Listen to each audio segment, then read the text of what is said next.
लो बहन, हम तो आ गए तुम्हारी बहू देखने। सुना है बहुत कुछ लेकर आई है दहेज में। पड़ोस की विमला काकी मीना जी से बोली। हाँ हाँ काकी, तुम सब भी देख लो।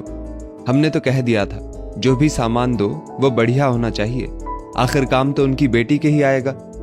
घूंघट में बैठी संचिता सबकी बातें सुन रही थी। उसे सब याद आ रहा था कि किस तरह सगाई के बाद हर रोज कोई ना कोई नई चीज की फरमाइश हो जाती थी। कभी कहा जाता गर्मियां आने वाली हैं, इसलिए एक रूम कूलर अपनी बेटी को दे देना, क्योंकि आपकी बेटी जिस ऊपर वाले कमरे में रहेगी वहां खिड़की में कूलर लगाने की व्यवस्था नहीं है। वैसे तो घर में फ्रिज था, लेकिन संचिता के दहेज में एक डबल डोर फ्रिज भी था, जिसकी मांग संचिता की सास ने खास रूप से की थी। उनका कहना था कि घर में सदस्य बढ़ेगा तो फ्रिज में जगह नहीं रहेगी। साथ ही ये भी जता दिया जाता कि हमें कुछ नहीं चाहिए, हम तो बस आपकी बेटी की सुविधा के लिए कह रहे हैं। संचिता ने अपने पिता से कई बार कहना भी चाहा कि पापा इतना कुछ देने की जरूरत नहीं है, लेकिन उसके पिता हर बार उसे ये कहकर चुप करा देते कि बेटियों को देने से कभी कमी नहीं आती, सब अपने भाग्य का लेकर जाती है। लेकिन संचिता सब समझती थी कि ससुराल वालों की एक एक मांग के लिए उसके पिता को कितना कष्ट झेलना पड़ रहा है। पता नहीं कहां कहां से पैसों का इंतजाम कर रहे थे ताकि बिटिया को सब कुछ दे पाए। नई दुल्हन के लाए एक एक सामान पर सबकी नजरें थी कि वो कौन से ब्रांड का है और कैसा है। तभी विमला काकी की नजर संचिता के दहेज में लाए बर्तनों पर पड़ी।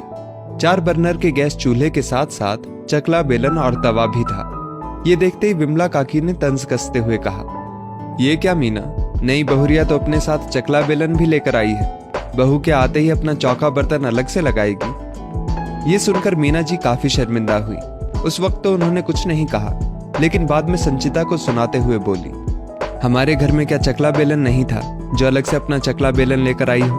तुम्हारे माँ बाप को क्या इतना भी पता नहीं कि बेटी को दहेज में चकला बेलन नहीं देते, इससे बेटी कभी अपने ससुराल में रचबस नहीं पाती। माँ जी, वैसे तो इस घर में सब कुछ है, फिर भी बड़ी बड़ी चीजें आप लोगों ने मांग कर ली हैं, फिर इन छोटी छोटी चीजों को देने में मेरे पापा पीछे कैसे हट सकते थे? जिस तरह मेरे लिए इस घर में फ्रिज और कूलर नहीं था, तो उन्होंने सोचा होगा कहीं रोटी बनाते वक्त आप ये ना कह दें कि तुम्हारी रोटी बनाने में हमारा चकला बेलन घिस गया। संचिता की बात सुनकर मीना जी स्तब्ध रह गई। संचिता फिर बोली, माँ जी, कहने को एक लड़की अपना सब कुछ छोड़कर ससुराल आती है, लेकिन जब अपनी जरूरतों के लिए उसे सब कुछ मायके से ही लाना पड़े तो ससुराल को वो कैसे अपना घर बना पाएगी? बहू, अब बस कर, मुझे और शर्मिंदा मत कर। अब से तेरी सारी जरूरतें इसी घर में पूरी होंगी। और हाँ, अपना ये सामान तू पेटी में ही रखना, क्योंकि मैं अपने परिवार को बढ़ते हुए नहीं देखना चाहती। मेरी ही मती मारी गई थी, जो माँ बनकर नहीं बल्कि सिर्फ एक सास बनकर सोच रही थी।